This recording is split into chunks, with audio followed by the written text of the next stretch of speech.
All right. Hello, everyone. This is Mandentis Entertainment, and we're back with some completely different content than we had previously. I'm Ryan, and And here's my co-host, my name is John. and we're here to talk about some comics. We might throw in some manga talk here and there.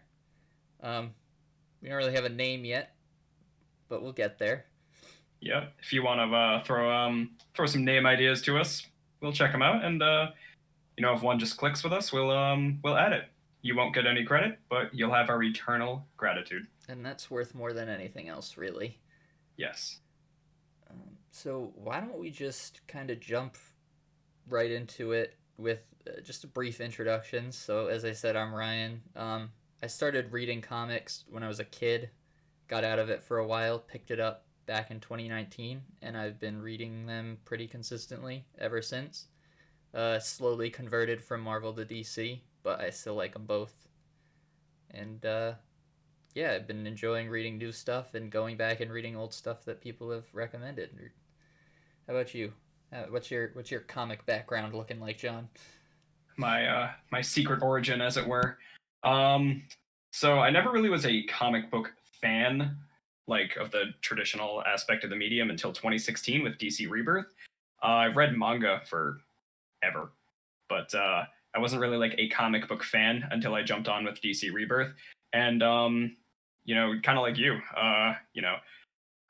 but on the opposite end of the spectrum, I was a DC fan, and I'm slowly beginning to, you know, dip my feet into the Marvel waters, and been keeping up with the current stuff, and like I've just been getting DC Universe and Marvel Unlimited and backtracking into the older backlogs.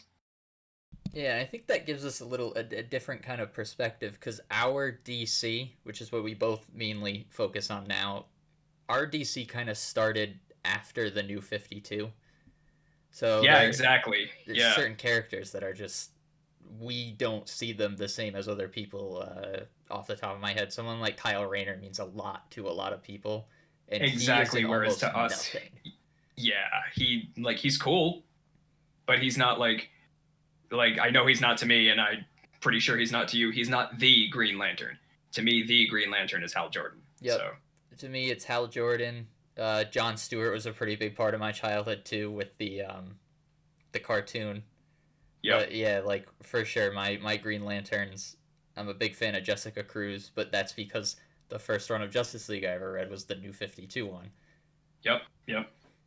No disrespect to Guy Gardner fans, but we are not among you. I'm sure he has some great stories. We just haven't gotten there yet. Yeah, I haven't read. Actually, the Green Lantern Corps as a whole have sort of fallen out of my purview of things I've read, which is a little weird because I love Jeff Johns and for like Yeah, and he's kind of 15 the years reason he wrote them. the whole Lantern mythology is a thing. Yeah, so I feel like eventually I'm gonna have to read all that stuff. I say have Same. to, like it'll be a chore. We'll get there.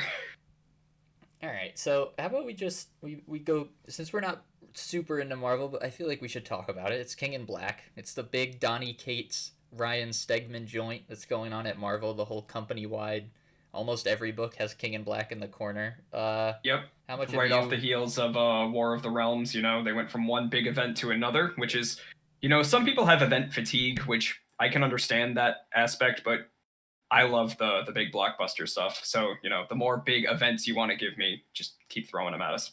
Yeah, especially when someone like Donny Cates is writing them too. I mean, we Exactly. had Absolute Carnage, and that was phenomenal. And while it wasn't a Yep. company-wide event encompassing every book like War of the Realms was, that was a pretty big event, and it was done really well. So I'm excited to see how King in Black turns out. How far Mm. in have you gotten? So I've only read the first issue, and I hadn't read a lot of the prelude material, so I wasn't fully like immersed into what was going on. Obviously, I could follow along and understand that things were going around with the symbiotes and Eddie Brock and such. But it probably would have been to my benefit if I had read some of the prelude material, so I could have a bigger understanding of the conflict. Aside from scary symbiote god is here to mess things up. Yeah, definitely. So I didn't read like a ton of the Prelude stuff, but I've been keeping up with ever since Absolute Carnage. I've been keeping up with the Venom run that Cates is doing, and for anyone who hasn't sort of jumped in or wants any more background info, if you just read his Venom run, you pretty much know everything you need to know going into both Absolute Carnage, if you want to go back and read that, and then into King in Black. I'm caught up on King in Black, but I haven't read all the tie-ins. The only tie-ins I believe I have are the Black Cat new ongoing that sort of ties in.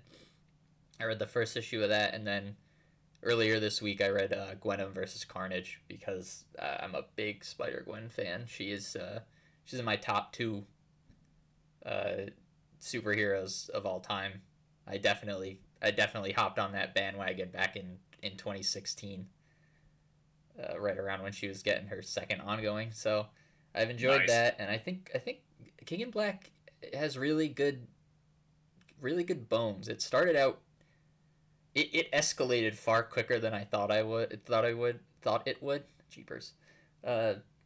Also, I guess now we should probably mention spoilers, mild spoilers for King in Black, but when we get further into it, into the DC side, definitely some heavy spoilers. So if oh yes, it's safe to assume, like, come into this expecting spoilers for whatever it is that we're going to talk about. Yeah, we have no filter. We can't help it. It's just how we are. But yeah, so the first issue I believe ends with Null ripping Sentry in half. Yes. And I remember reading that thinking... That's a pretty 0 to 100 in one issue. Super I remember reading that thinking, I was like, isn't this supposed to be like Marvel's Superman? And he just was quite literally bisected. And so I thought, okay, I'm excited, but this is like you said, this went from 0 to 100 very quickly. And I'm really here for it. That's the kind of stuff that I like. Like, you see Sentry show up and you're like, oh, a ray of hope. And then he rips him in half. He wasn't even important enough for him to turn into a symbiote. He just killed him. Abandon all hope. It was just like such a strong power move in issue 1 that I think really benefits going forward. Like, you've only got 5 issues to tie up something that huge, and I'm really excited to see him do it because I know he can. He did it with Absolute Carnage, and I know he can do it. That's the big thing too with particularly from the big two companies. Tying up big events is such a difficult thing to do for tons of reasons, you know, and I'll bring this up again when we start talking about death metal, but finishing up an event to conclude the self-contained story is one, but it's obvious when Marvel and DC and the like, they plan these big events knowing that they're going to have ramifications for everything that's coming after. So you have to think, what can I put that will tease something? What can I put that won't tease something? What loose ends can I leave? And I'm really excited for issue 6. I only read issue 1 and I'm here for issue 6. Yeah, that's the mark of a good company-wide event, because sometimes you get bogged down. Again, we'll talk about this later at Death Metal, because they're very they run parallel to each other. They're very comparable. Having a strong first issue is really important, and it's something that crisis events sometimes lack because either not enough happens or too much happens. And usually there's like company-wide backstory that you need to know for it to be understandable or to have that weight, that sort of punch that you want something that big to have.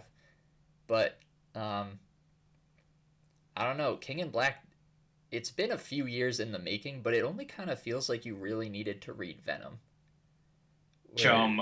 What year did that Venom run start? 19? I believe it was 2018 is when that Venom run started.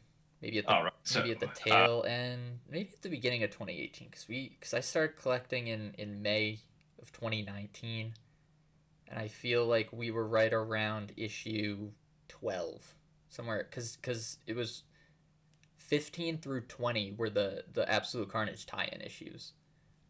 So it must have started like early to mid 2018 would be when the run started, and Null first appears in the 3rd issue of that. So there's a lot of build up here, but it doesn't feel like a lot of build up. It feels very manageable. Where some of these events, I'll point to Infinite Crisis, my favorite event. I think it's probably so far the most well done Crisis level event that I've read that encompasses the whole company. but there's a lot of back reading that you need to do. Um, Which can be daunting in and of itself because, as a collector it's one thing, but as a reader it's another thing too because, you'll read the core storyline and then feel that you haven't gotten the core storyline. Especially in some of these big events where you know they're super important and you know that the more you understand, the better they become. And I think that's something that Donny Cates is doing real well with King in Black. Is it feels like if you just read Venom and Absolute Carnage, basically just the two symbiote books that he wrote, you know enough for King in Black to hit right, and that's fantastic. I don't like these events where there's, I mean, they can be done right, but sometimes this excessive number of necessary tie-ins becomes sort of fatiguing. Yeah. Now I didn't read issue 1, which is no, I did read issue 1. I'm sorry. I didn't read issue 2 before we recorded this, which is my own fault. But we're going to talk about it nonetheless. So what happens in it, and what are your thoughts about it? So at the end of issue 1, he kills Sentry, and then he takes Venom from Eddie Brock, and he removes him completely. And Eddie Brock falls from like tons of stories up, and he falls smack dab on top of a car, and he's like basically dead. So oh boy, fun. King in Black 2 picks up with Spider-Man sort of picking up and trying to bring him back to HQ. And the long and short of it is, by the end of the issue, Dylan Brock, Eddie's son, who has various powers over symbiotes, knows that something is wrong, and then at the very end of the issue, Eddie Brock flatlines, and he's just dead. Ooh, man. And then Venom 32, I want to say. Yeah, Venom 32 sort of picks up from Eddie Brock's point of view, where he's dead, and he's inside of the... It ties back to Absolute Carnage. The Codex is sort of like a consciousness, and he, even though he's dead, the Codex stores the information of all the people there. So you get this sort of callback to earlier Venom issues in the run when No first appears in the first arc. That's good. Stuff like that's always good because it rewards the reader, not necessarily in like a tee-hee look at this way, but like it gives a sense of continuity, and it rewards the reader for sticking with it. Yeah, and I like stuff like that, especially because it's in the Venom run. So the Venom run is relating back to the Venom run, whereas King in Black is sort of like its own entity, which he did the same thing in Absolute Carnage too, where the Venom stuff was definitely relevant, but like if you didn't really want to read Absolute Carnage, you didn't really have to. You could have just kept reading Venom, and you would have sort of got the secondhand information from there. So I like when he does that. But Venom 32 drops this bomb at the end where he's in the Codex, and because this Codex stores the memories and sort of personalities of all symbiote users, the last panel is just this shot of Flash Thompson, Agent Venom coming out of the darkness. And it's dope. Because for me, because I was born in the mid-90s, so my first Venom run was Agent Venom. Flash Thompson is my Venom. I know that's sort of heresy, but that was awesome to me. I love that. Yep. The old guard just cringed a little bit. No, for sure, and I don't blame them. Cates has certainly made me warm up to Eddie Brock, but it's sort of hard to kick those childhood sort of attachments. Yeah. So, like, Agent Venom's my Venom. He's got cool spikes, and he's got guns. Well, there you go. That's all you need. He's just cool. Gotta love the just the 90s edge aesthetic of comics, because they were all doing it, Oh, yeah, for sure. Like, even in the 90s, Eddie Brock was this huge hulking Venom. He was, like, monstrous, and then you had Superman with his, like, ridiculous mullet. And then even outside of the big two, just characters like Spawn, Everything was very pointy and edgy. Yeah. The 90s were a time, that's for sure. Oh. The 90s... The 90s were a time. The 90s for sure existed. Yes. But, I feel like that's all we should talk about for King in Black. I'm really excited to see where it goes, though, for sure. So I think I'll just quickly, because you don't read independent stuff, so I'll just really. quickly go over some independents that I think people should check out that I've enjoyed. Once in Future has been a really good run. I believe issue 13 or 14 just came out. The story is pretty good. But the art is phenomenal. I love the art and I love the color palette that goes along with it. So I'm definitely here for that. I would check that out. Um, and I've been really enjoying the new Boom Studios Buffy and Angel sort of reboot that they did. They've been doing some really cool stuff in between those two. The Hellmouth crossover was great. I haven't been a super huge fan of the last few issues of Angel, but that's all right. Overall, I think it's really good. I think it's really worth the read. You got Angel, Buffy. There was a Willow miniseries that was really good. Um, I think those are all really worth checking out. We also have Crossover by Donny Cates. Third issue just came out. That has been a really, really good run, and it promises to get better. Yeah, Absolutely. I'm just Donny Cates is definitely one of, I mean, I'm sure a lot of comic fans will, agree or not, or disagree either. But either way, Donny Cates is one of the hot writers at the moment, outside of, just superhero fiction. So he's definitely a name you want to keep an eye on if you haven't been already. Yeah, Donny Cates is just killing it across all platforms. And another writer who's sort of on the opposite end of the big two, but is also making a splash in indie stuff, is Tom Taylor has sort of been rising in the ranks recently. Now, really, what indie stuff has he been doing? He's doing Seven Secrets. The first arc just ended this most recent New Comic Book Day.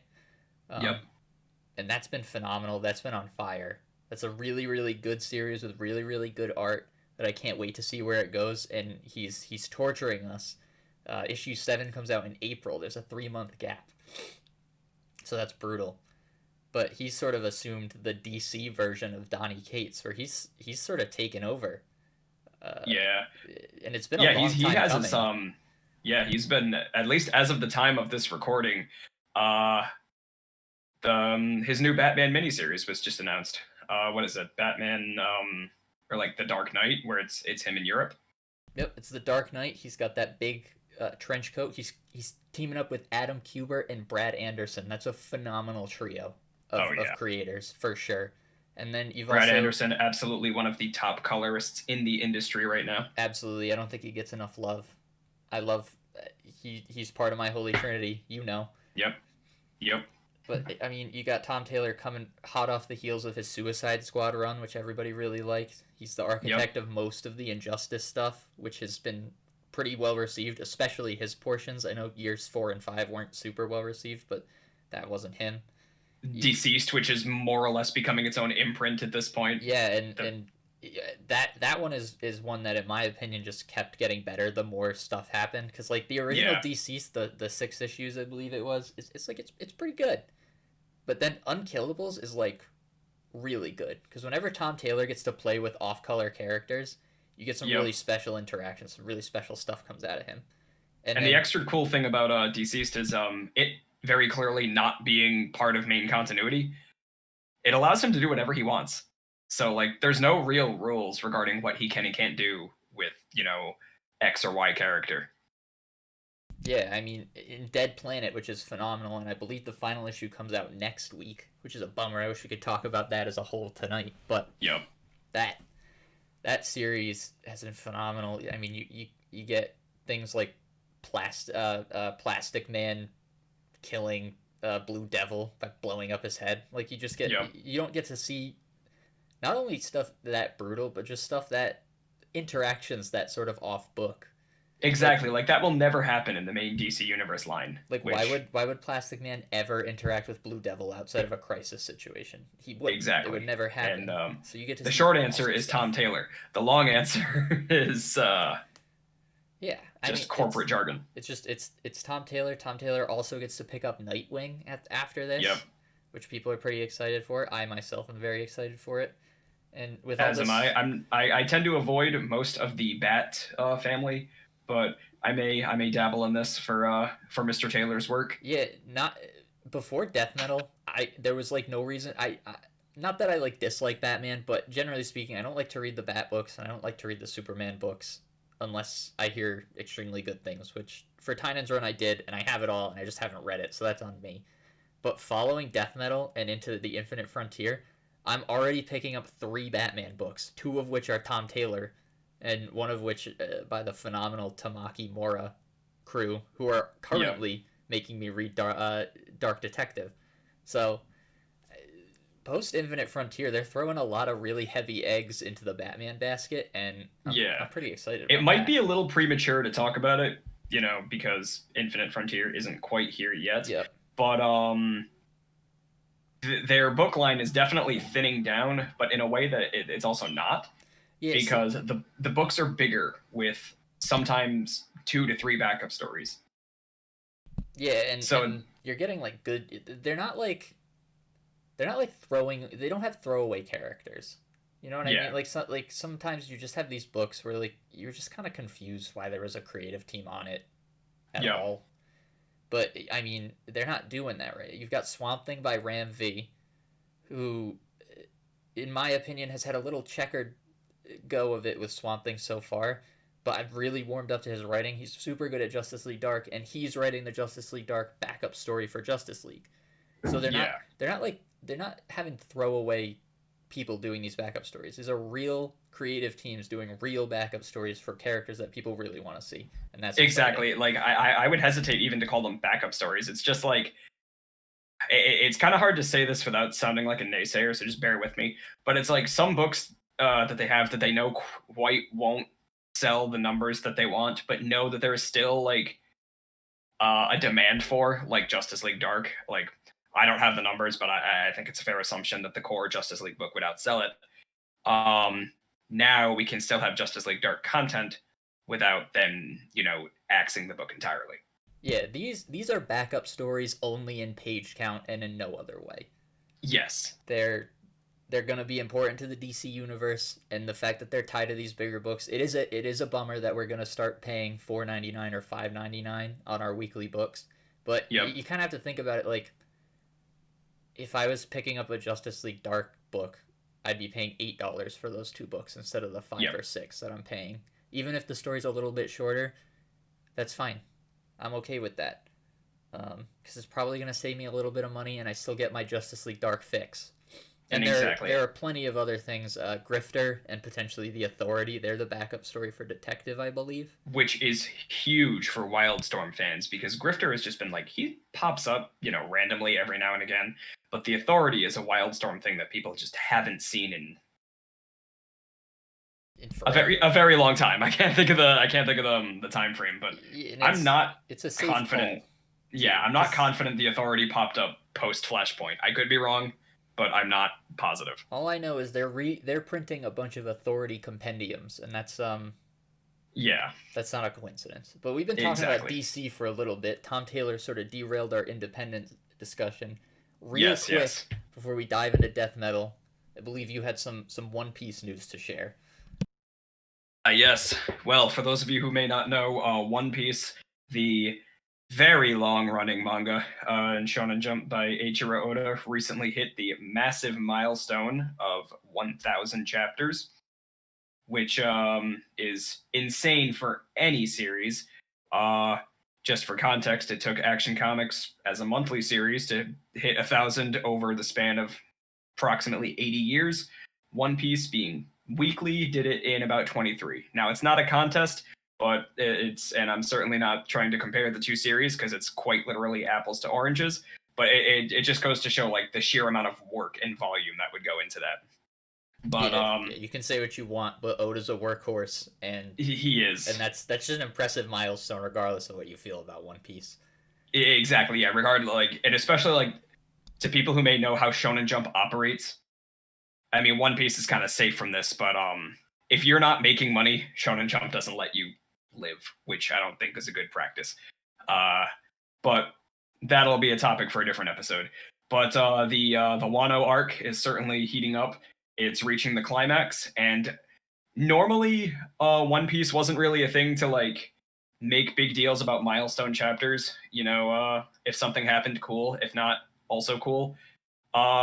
Chapter 1000 definitely lived up to the hype. We're at the climax of the arc.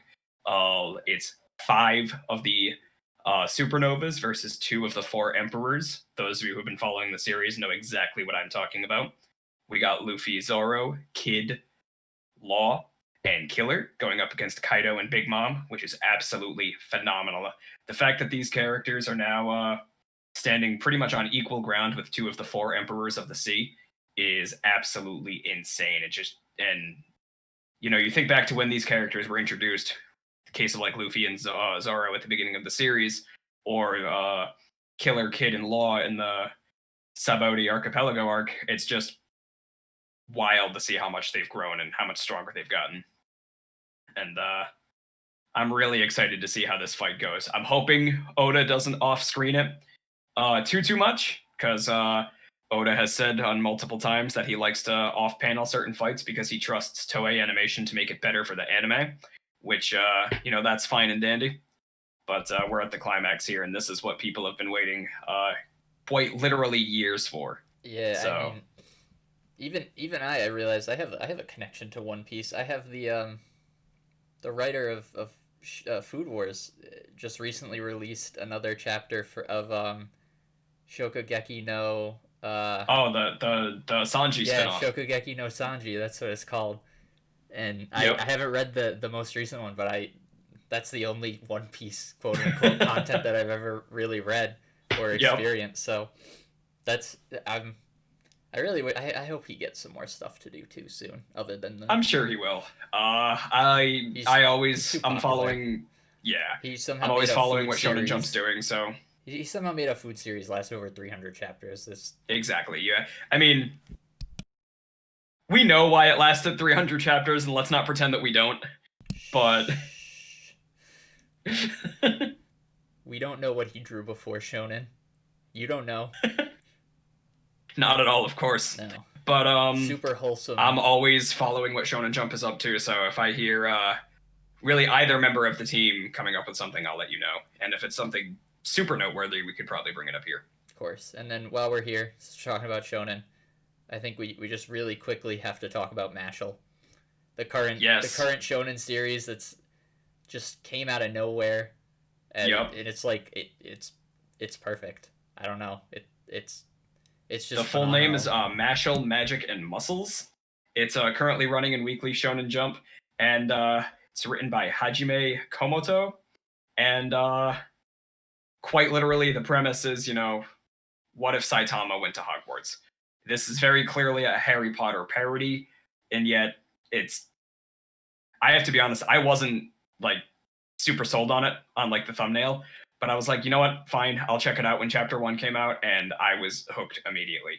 Pretty much, I'm caught up currently with everything that's running in Weekly Shonen Jump, and Mashle is very easily like top 3 series that I look forward to reading each week, along with One Piece and like Jujutsu Kaisen. Yeah, and I think it's crazy because like Mashle Weekly is definitely the thing I look forward to reading the most. And MHA was in an arc that's probably the biggest arc we've ever seen. It's been lasting for months, and it's done really well. And this weird comedy manga with a bunch of reaction faces about some super strong dude at Hogwarts is easily something that I look forward to. Exactly. When I was reading the little blurb about Mashle, it was explaining that the main character, he's attending a school for magic, but he can't use magic himself. So I was thinking, is this just going to be another Black Clover type thing?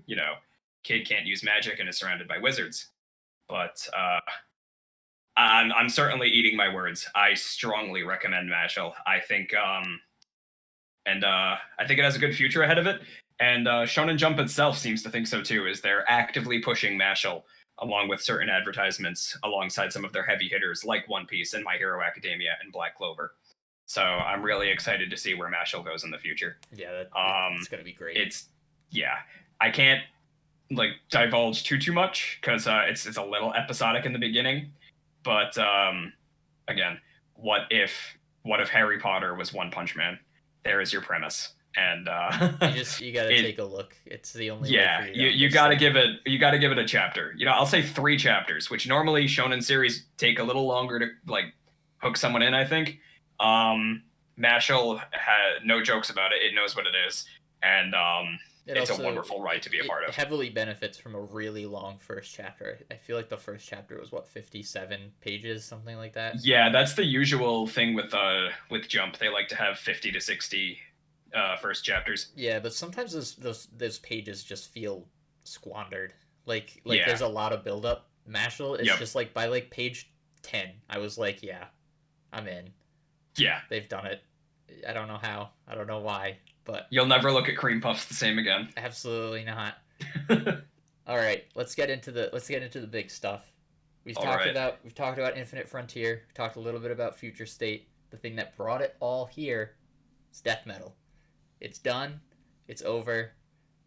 Through 7 issues and 8,000 tie-ins, we're finally Yep. at the end. Uh, And how about some overall thoughts? What are you feeling about Death Metal coming off of it? what You got about a week coming to think off of about it, it. I'm feeling a lot more about it than I was coming onto it. I loved the original metal. The original Dark Knight's metal I thought was great. Pretty much beginning to end for various reasons. Death Metal actually didn't hook me in the beginning. It's a series that or event that got it definitely found its footing by like issue 3 or 4, but 1 and 2 weren't super hot. And No, I was really split on issues 1 and 2. I think I just about 2 hours ago I reread all of Death Metal. Just not all the tie-ins, but just the 7 main issues.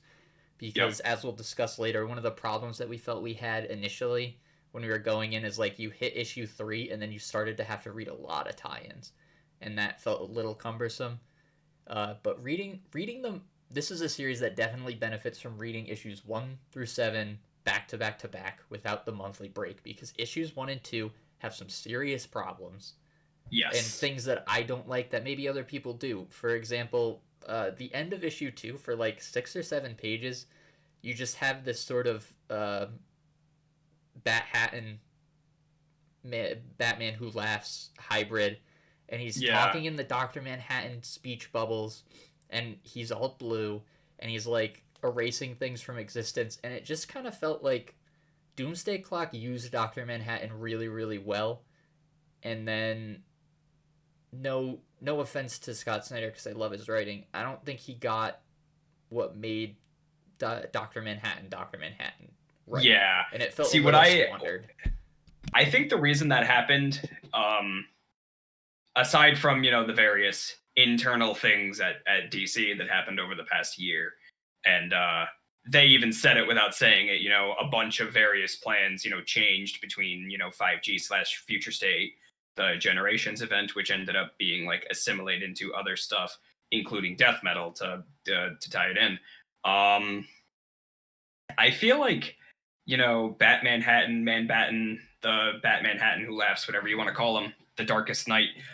I feel like it was in a way like to bring a comic book element to the DC Universe versus Doctor Manhattan conflict that wasn't there in Doomsday Clock, because pretty much from the get go with DC Rebirth up until the button, things like that, it's teasing a big confrontation with Doctor Manhattan, and people will think how people will think. How is so and so going to fight Doctor Manhattan, and you don't. That's someone you. It's a battle of ideals, which is what Jeff Johns got 100% right in Doomsday Clock. Like Superman versus Doctor Manhattan, they're not going to punch each other. It's going to be a really intense conversation, which is more or less what it was. And I feel like some people felt let down by that because, well, they wanted to see Big Blue fight Big Blue. So I feel like Death Metal and the Manbattan stuff was, hey, here is your characters fighting Dr. Manhattan like you wanted. But I feel like in practice that didn't work quite as well.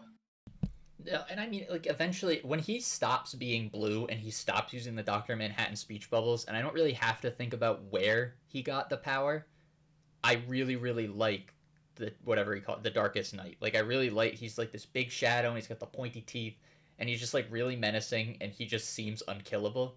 Yeah. And from issue 3 forward, where you don't have that sort of Dr. Manhattan, strong Dr. Manhattan connection, where Mm. they've sort of changed over from talking about the Blue Man to talking about crisis energy and anti-crisis energy. At that point, I was really on board for where it was going. But for the first couple issues, there was something like he makes fun of it in the series. There was an oversaturation of Bat people. He makes fun of Yeah. it over and over again in the series because everybody knows like death metal was super popular.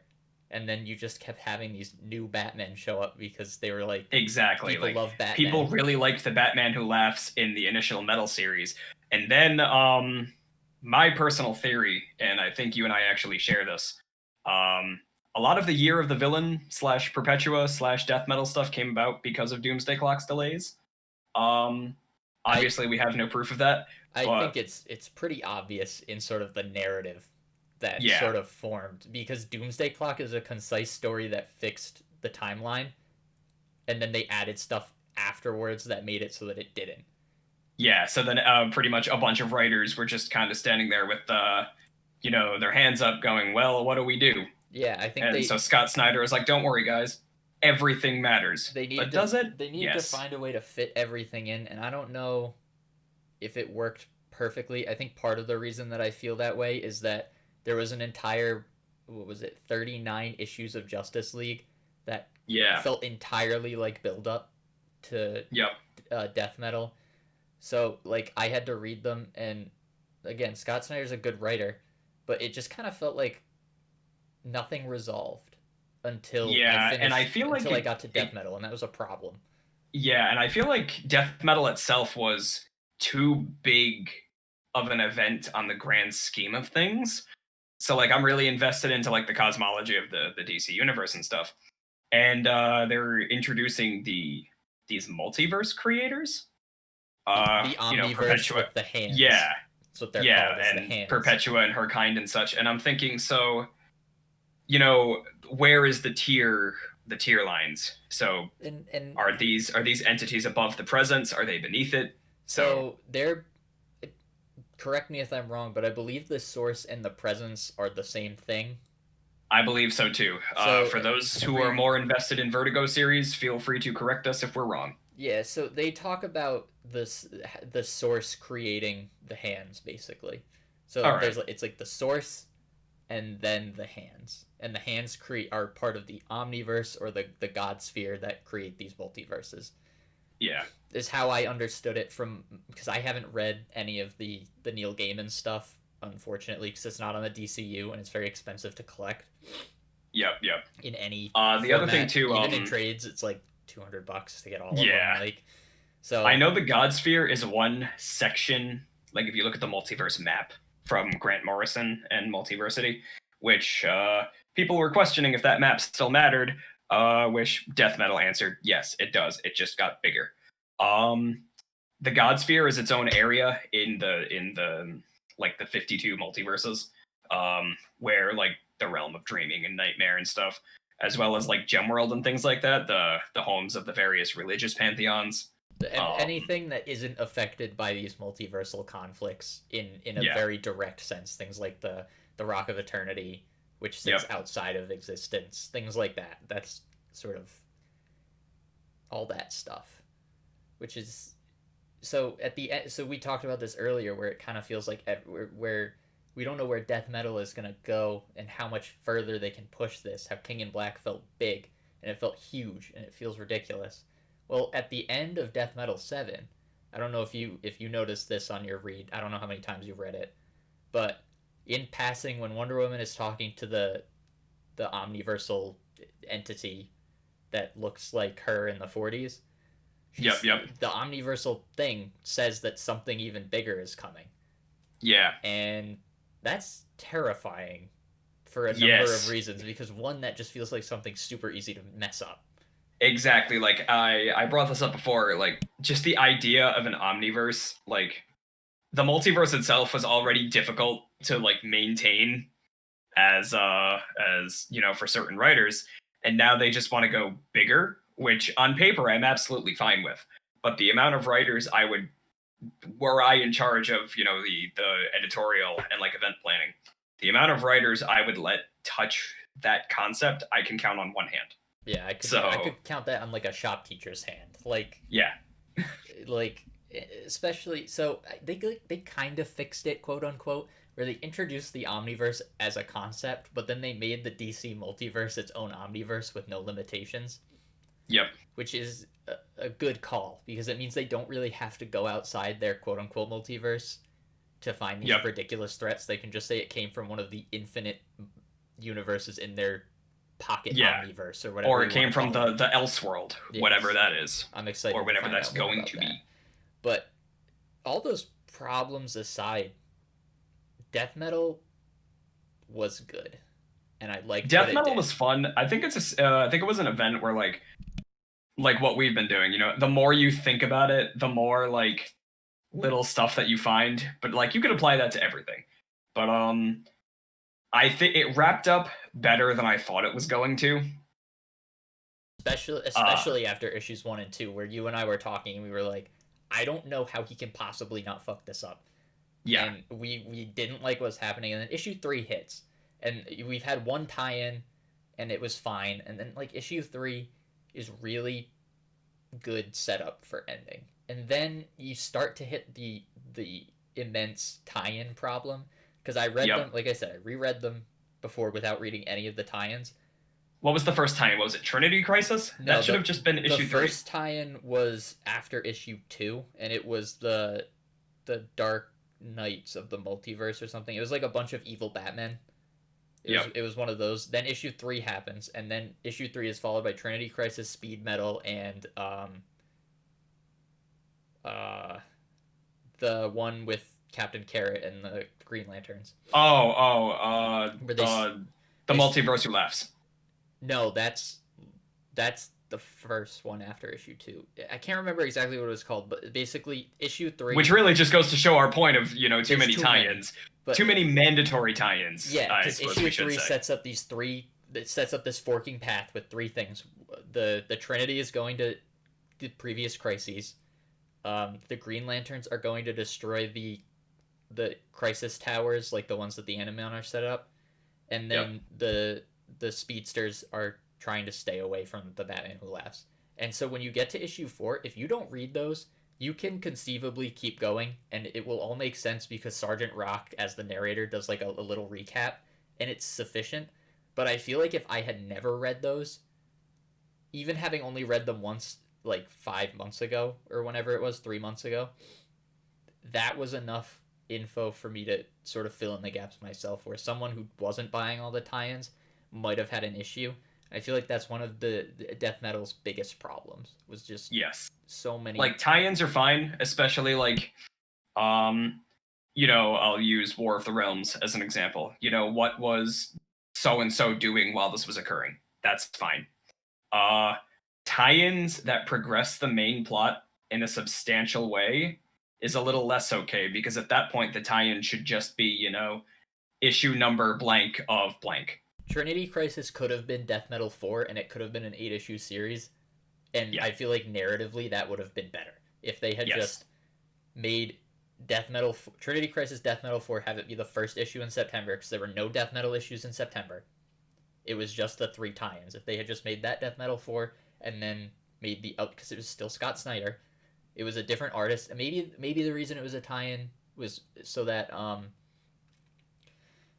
Greg Capullo could do the art for the rest of the Death Metal books, as opposed to having to do 8. He only had to do 7, 6 and 3/4, because the ending is also not drawn by him. But you get my point. Like, maybe there was some sort of logistical reason for it, but like narratively, Trinity Crisis is Death Metal 4. Yeah. And then the numbers progress +1 after that. But despite all that stuff, Death Metal was fantastic. I really enjoyed it. It ended up giving me way more than I thought I was going to get out of it. I thought that I was going to have to read this to understand what was happening, and by the end I found myself really wanting to read it, despite the fact, or not despite, but even though I was always going to read it because I knew there was a reboot coming. You were enthusiastic. Yeah, I wanted to read it anyway. By issue 3, I was like, I'm enjoying this. I want to read this every month. As opposed to, I have to read these 7 issues, so I'll understand Infinite Frontier when it comes out. Yeah, it's not like when I read 0 Hour because I want to know more about the JSA before John's run. Like, I hate 0 Hour, and I don't want to read it, but I have to read it so that I understand things. This didn't feel that way. This felt like something that I really wanted to read, that I was picking up because I wanted to pick it up, not because I felt like I needed to. The tie-ins, on the other hand, some of them I definitely picked up because I felt like I had to. But we've beaten that horse. Um, any tie-in issues that stood out to you as really good that you enjoyed? Less stories of the DCU, I really liked. Secret Origin, amazing. I adore Secret Origin, Oh and yeah, I it felt like so it seems like a really massive heel turn for Superboy Prime over the course. yeah, Like it seems like it was super weird, but the more I really think about it, it's not that weird because when yeah. he Like I'm first fine with it. his first appearance is right before Crisis on Infinite Earths, and he's just this idyllic human that gets Superman powers. Yeah, And so he is on his Earth far more unique than any Superman in the multiverse because he is legitimately alone. He is the only superhuman on his planet, and he knows what he's supposed to do to make everything perfect.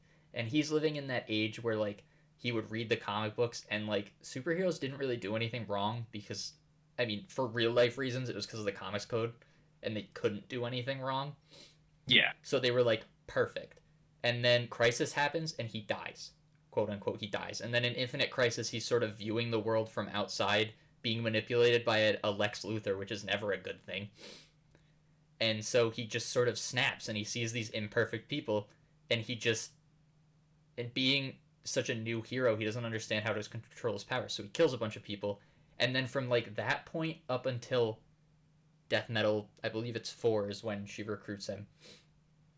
He's just pissed off and annoyed because he was basically he was pushed further than he should have been and it sort of broke him down, and then for 15 years he was just being shuffled around the multiverse every time some exactly. nonsensical thing happened. There's a If he little even popped contradiction. up, he didn't really pop up a lot during the New 52 slash Rebirth era. No, He was just trapped in the Source Wall, right? yeah, he gets stuck in the source wall, and then I believe it's implied that after Doomsday Clock he gets moved to the Magic Lands. Because he is in the Shazam run that Jeff Johns did, which led pretty much right up to Death Metal. They sort of Yep. overlapped a little bit, and he's stuck in a prison in the Wonderlands.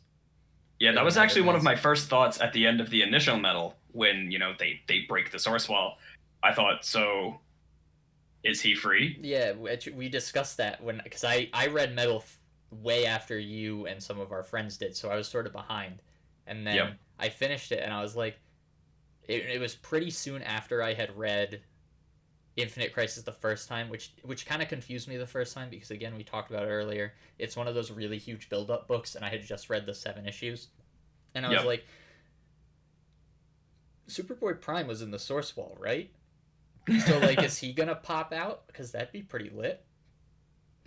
And so I was glad to see him sort of show up, and I sort of like Snyder's portrayal of him as not completely irrational because he's Yeah. not. It's just all these circumstances sort of build up to this character who is immensely powerful and doesn't know what to do with it. And I can't remember exactly. I'm actually within the next week going to start a reread of Infinite Crisis. I'm pretty sure he's like stuck in the Speed Force for a number of years, which also probably drove him crazy. Well, it certainly didn't help him. Probably not. And he gets that cool suit, which is also a big plus. Great character design. There's only so much you can do with a Superman, and Yeah.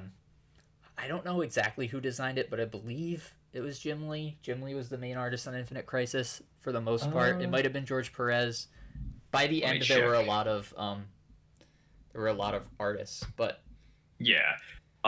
he has bringing a fresh design to a Superman is a really big achievement in general. So I love the character. Phil Jimenez was the core Jimenez, artist okay. for Infinite Crisis. Infinite Crisis. So Uh, his design was phenomenal, and Capullo's art style makes it look fantastic. And then you get Yep. Secret Origin, which is so it's not like mandatory, but if you don't read it, it feels really weird that Superboy Prime just kind of disappears in the like between issues 6 and 7 because he's like a Yeah. really big part in 4, 5, and 6, and then he's just gone. So you which again ties into the mandatory tie-in problem.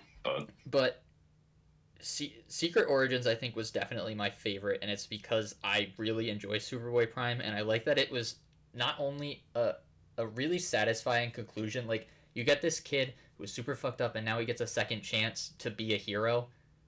Mm-hmm. And like when he doesn't have his powers, right at the end when he doesn't think he has powers, he still tries to save, I believe it's a cat or a little girl from that bus or car. Yep. And then he finds out he has powers and he gets this second chance. And I think that's fantastic because the whole core of Superman is like hope and second chances and people being the best. Yeah, like it's the embodiment of what we can be and what we should be. And so his second chance is great. And it was just like a satisfying conclusion to a character I really liked. So that's why that one was my favorite. But Last Stories was really great. I liked the Simone Green Arrow, Black Canary, Black Arrow story. Yeah, that was really cute. nice. I really liked Trinity Crisis. I thought that was Trinity really Crisis good, was really good. but again, definitely should have just been a main book. Speed Metal, Yep. I also very much enjoyed because I am a sucker for any JSA member being in anything prominently. Yep. So I feel that. having the first book in like 10 years to feature Jay Garrick in any meaningful way was really, really cool to see, and I enjoyed Yeah. that. What was it? Last 52 wasn't... That one was kind of the outlier. That one didn't do it for me. I liked it, but it didn't measure it. So it just sort of fell, unfortunately, as like the last tie-in, but it had to follow up last Had to follow Stories. Secret Origin. It had and to follow Last yeah. Stories, and it literally immediately Last Stories and Secret Origin, and then especially where we live, DC delivered the books a week early, so I literally read that story immediately after finishing Secret Origin.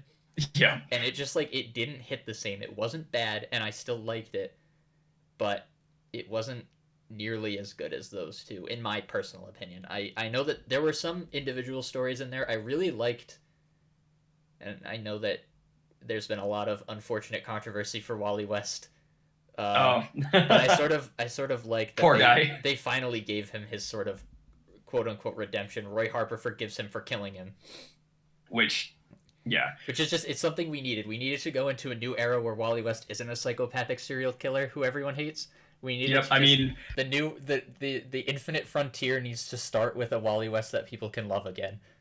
So, do I bring up Future State Flash now or later?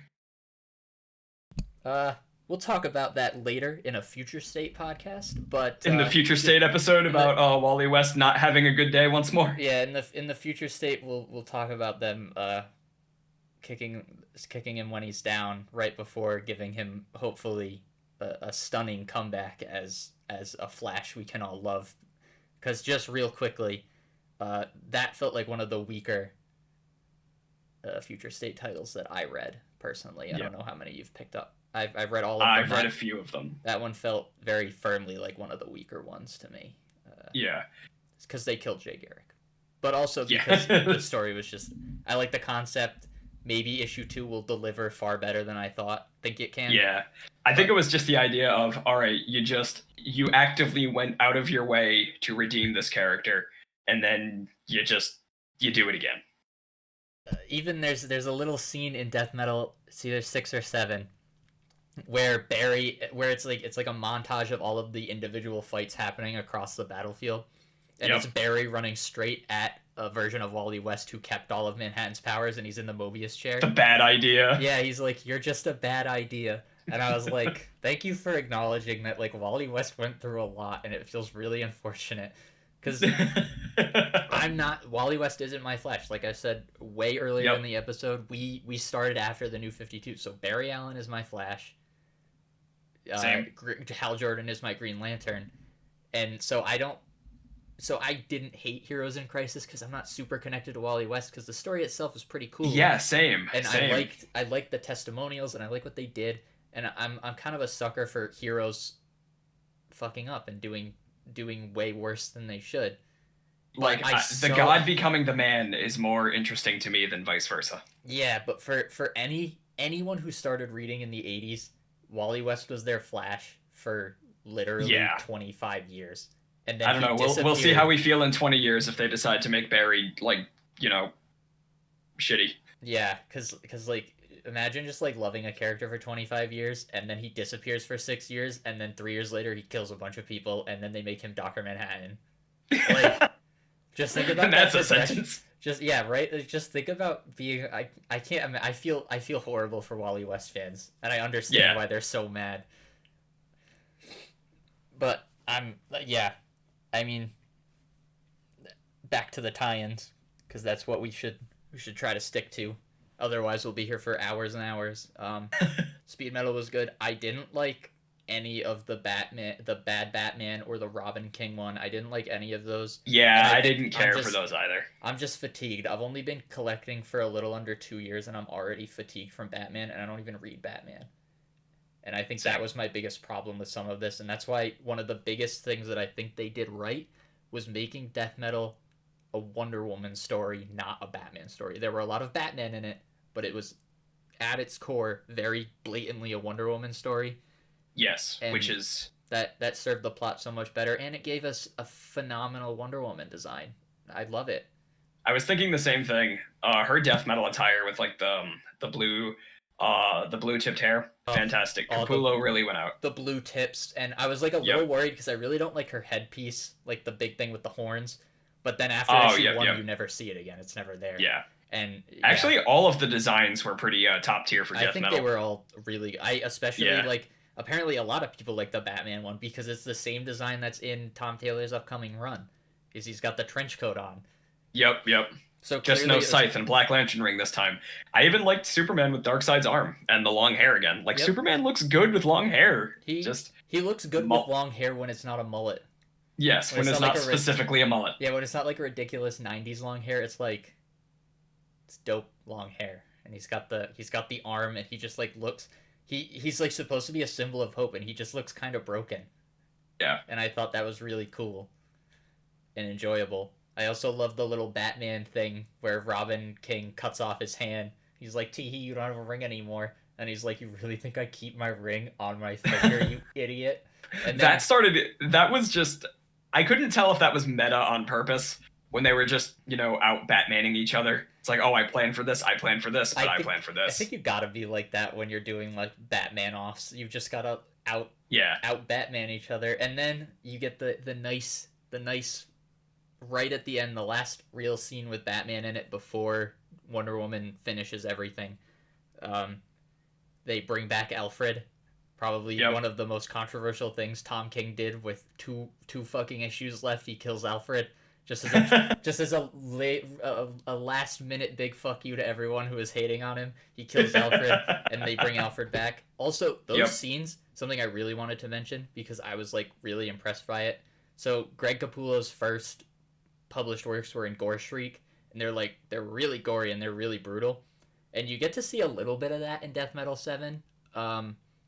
There's a panel where Barbara Gordon just has half of her head blown off. Yep. And Joker is like holding his intestines in his own hands. And he's going back to his roots. Yeah, it was just nice to see like a few panels where like it was a little bit more brutal than I thought it would be, and it was nice to see some brutal Capullo coming through. Suddenly Death Metal 7 is a Black Label title. Yeah, right? It just out of nowhere. And there was one other thing. So when they're at the beginning of time and Wonder Woman punches the Batman Who Laughs as hard as he can, and he flies through time. Yep. The time bubbles are in the wrong order. Because they're supposed to be at the beginning of time, and she's at the left hand, and he's flying to the right hand of the panel. But at the leftmost bubble is the Legion of Superheroes, and the rightmost bubble is the JSA. And I was like, that feels like a really big oversight, because that's not how time works. I'm surprised I didn't notice that. And the only reason I noticed it, because I was looking at them really hard, and I was like, the one on the left doesn't look like the JSA. And then I looked at the one on the right, and I was like, that looks like the JSA. Most notably because you can see, like, Jay Garrick has probably one of the most plain costumes in comic books right now. But it's also very distinctive because no one else just has a long sleeve shirt that cuts off at the wrist. And it's just like this along red with wrist. jeans and a fancy hat. Yeah, and it's just like it's all their hands on top of each other. And first of all, there's fewer of them than in the Legion. And second of all, you see his hand, and it's pretty obvious. And then you see Adam's hand, and he has like a very distinctive blue glove. And I thought that was a little strange. That felt like a weird oversight. But I really enjoyed Death Metal, and I'm excited for it. for what comes next. Now, Same. any changes you would have made to death metal?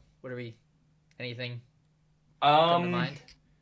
like narratively or Either narratively or just like cool little things you would have or liked just to like see. for fun. Yeah, just like funsies things. They could have even just been like throwaway changes to a character or Yep. whatever. Well, you know me. You know I am an Endless stan. So I would have definitely thrown in another Endless cameo, similar like a callback to the original metal. Even if not narratively, it's like this is a multiversal conflict. Having the multiversal entities of the Endless would have been cool to just be there in the background in a panel. That would have been cool. Even just one random one. It Yeah, doesn't matter exactly. who. Yeah. And other than that, I definitely would have made Trinity Crisis a numbered issue. I agree. One really small change I would have really liked to see that wouldn't have impacted anything narratively at all is I would have really liked in this horrifying death metal hellscape that has noticeably changed how some heroes function. I would have really liked for Jessica Cruz to be Power Ring again for 7 issues to just Yep. return to the Power Ring Actually, with her ring as opposed to just being a Green Lantern again. Actually, you mentioning that brought a point to mind. This isn't a change I would make, but it's an observation of the series and of DC going forward. So the big tagline of death metal is, everything matters, everything counts, which is fine, including death metal. So everyone that was involved in death metal, which is everybody, remembers that this happened. So there was everything is going to seem small in scale. Well, so everything matters, but there was a I can't remember which book it was. It might have been JSA. It might have been Justice League. It was something, but someone in a book that was like a headlining title described that they all know that the crises occur, but their memories of the crises are really foggy and they don't quite remember exactly what happened. Okay. So even at the end, you see Sergeant Rock recounting in Carter Hall's journal, and he even remarks like, "I'm already forgetting that future," which makes sense because it's his future. He shouldn't know what happens in the future. But for other characters, my understanding is that even though they know that everything happened, they don't know what happened. They understand that something crazy happened and now Wonder Woman is gone and it changed everything, but they don't remember the exact events of what happened. Is my understanding from before death metal. If that changes, that's a whole other thing. Like you just Batman's existence. Like how do you be Penguin and going back to robbing jewelry stores after you had just fought after you had just turned into a giant penguin, because that was actually one of my favorite small stories from the last one. Out of all of those, one of my favorite stories was the penguin story, where he's just like he fights off like 3 fucked up penguins and then he dies and then he turns into a giant radioactive version of himself, and it's just like it's the penguin, and it feels like so out of place to have such a random character be so important out of nowhere. Just to get his own story, and then it's just the penguin. I liked that story quite a bit. I thought that was phenomenal. In a book that was... They went out of their way to point out that other characters who had died from other events outside of death metal will be returning. Yep, and you can see that on the Infinite Frontier, Jade being a huge one. She's been dead for a really long time. The other one that comes to mind is Deadshot. Yep. Who died in Tom Taylor's Suicide Squad run. Looks like he'll be back soon. And I think that's their fix, right? They even in the last stories of the DC universe, I think it was, you had Barbara Gordon mention that her implant is failing. Yep. That's their out. If they really want to make her Oracle again, that's how they can do it whenever they want. But as of right now, I don't think she's Oracle, because I believe Batgirl is in Nightwing and it's Barbara Gordon. But they haven't said Batgirl, they just said Barbara Gordon, but one of the covers has like a yellow glow. I don't know. That's a whole other thing. But they use this. They did smart things with some of these sort of one-off lines that don't seem important. But it leaves the door open for if they want to do this. Even just the way that they started talking about it at the end, where we're going to be readjusting and seeing a bunch of possible things happening. That's their explanation for future state. But the way they say it, it also implies that because those are possible futures, some of that stuff could happen on Earth Zero. Yeah, like Like possible future, well, like could Yara also be Fleur, the how future. crazy would it be if she's in on Earth Zero? That'd be insane. When of Yeah, course she's gonna be on Earth Zero, because she was exactly. extremely popular when they first announced her design. Yep. The day her design was shown, I saw 3 different cosplays of her on the Yeah, same that's how you day. know. Yeah, if a character gets cosplayed, they're probably gonna have staying power unless they have a bunch of really really bad stories following. And I can tell you from experience, Yara Fleur does not have a single bad story yet, and she's in 3 books currently. And It that's makes me wonder how batting 100 in 3 books written by 3 different people is pretty good. oh yeah. It makes me wonder how the the omniverse, death metal reshaping uh conflicts with Dr. Manhattan's metaverse explanation from Doomsday Clock. My understanding, because the so you know how death metal had all those maps at the beginning. Yep. So that was still the metaverse, and my understanding is that Earth Zero is still the metaverse, and the reason that there's so many more Earths showing up is because there's so many different possible futures stemming from that metaverse. Because the metaverse was like a really good thing that they need to keep, so that they can just say we can reboot whenever we want, and it makes sense that the Earth you're reading about is the Earth we're focusing on because it's always been quote unquote the same place. It's just shifting. But we also can put all of the previous things that we've done out there, and it also makes sense. And I believe In its own earth, like the metaverse is like shedding a skin, and yeah, the molt is the previous earth. yeah, and I believe the meta Earth Zero is still the metaverse. That's my understanding. I may be wrong. People can let us know for sure. But Please, continuity cups, because this matters to me especially. Let us know. I like to know about continuity, even though it after reading so many of these DC books, I kind of learned to not care too much about it. Basically, Yeah. there's everything that happened after Crisis on Infinite Earths through Flashpoint, and then there's everything that happened after Flashpoint, and at Rebirth they just sort of remembered everything else, and that was about it. Other than that, See, I they feel like dig with way what they too were deeply doing, into it, what which they're is going for now is to make it so that continuity matters a little less. which I think Because, is like, probably a good call, because yeah, that like, allows them to do that allows them to let the Tom Taylors of the world just go the fuck off and do whatever they want, and they can just be like, "This is Earth 142, yeah, the Earth where Batman married Wonder Woman and they had a kid, and that kid killed Superman. yeah, That's screw Earth it. 142 now."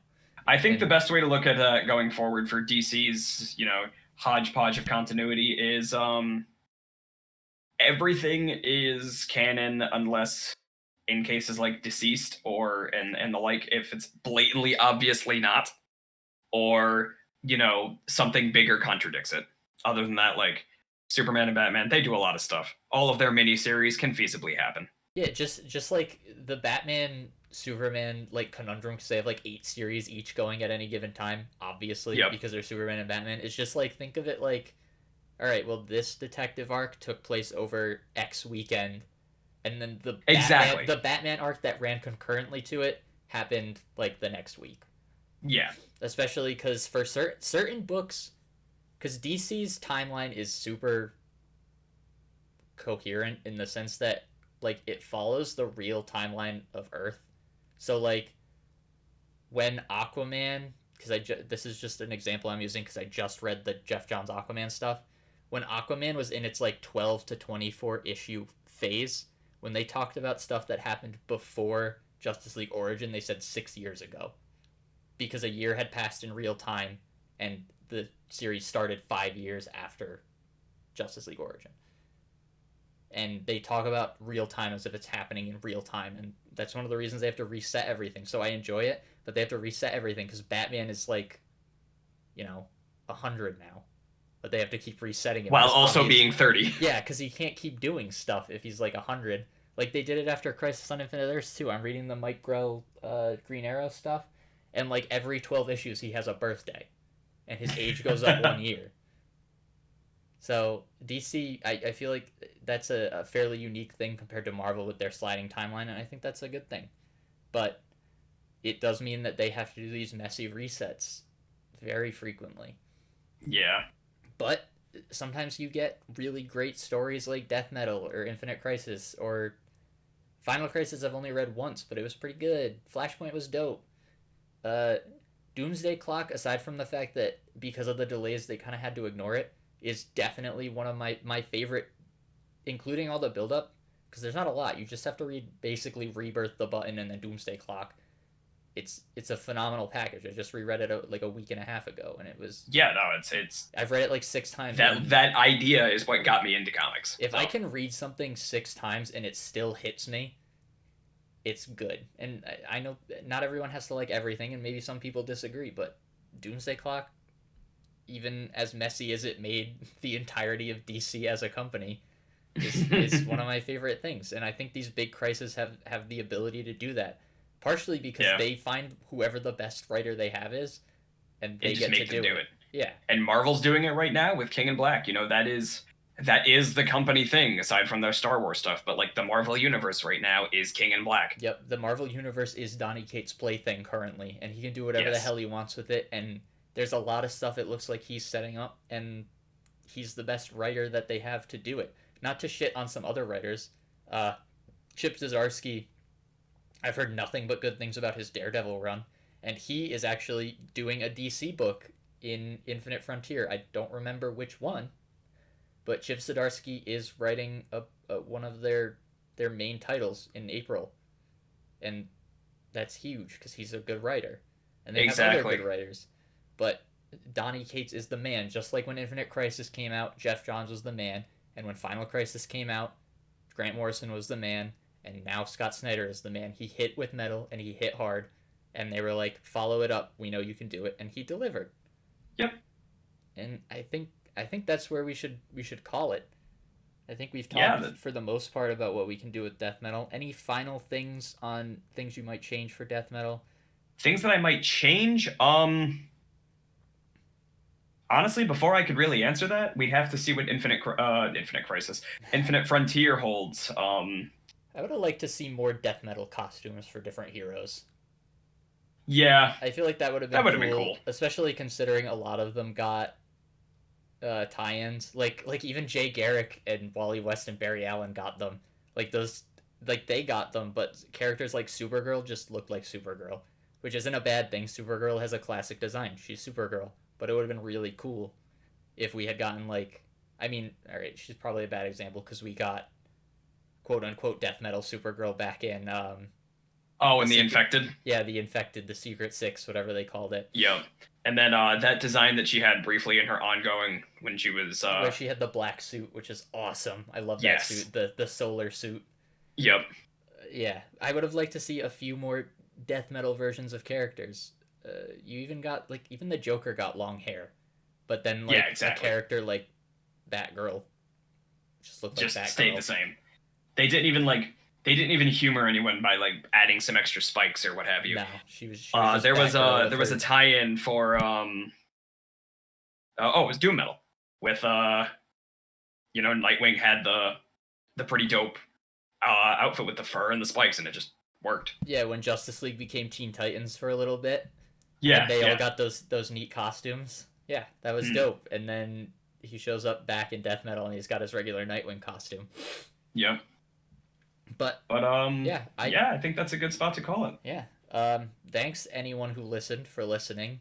Probably gonna be a monthly thing, although we're gonna come back pretty quick. In a couple weeks when Future State has its first month wrapped up and we've read most of the number ones, so we can talk about DC Future State. How we're feeling about that. Maybe by that point we'll have read up to King in Black 3, I believe will be out then, so we can talk a little bit about that. Yep. And could probably talk a little more on the manga section. We're both avid readers of Weekly Shonen Jump, so we might be able to throw some stuff out there. Every issue, every episode, we're gonna at least throw out some recommendations for manga, even if we don't. Absolutely. Because we have vastly different tastes for the most part in what we read. Is probably a light way of putting it. So, but honestly, that's a good thing though, because that just means we can recommend more things. Yep, things that fit different styles of reading, different palettes. interests. So yeah, thanks everyone. This is Mandentis Entertainment. I'm Ryan, I'm John. and thanks for listening. Peace. Yeah. See you next time.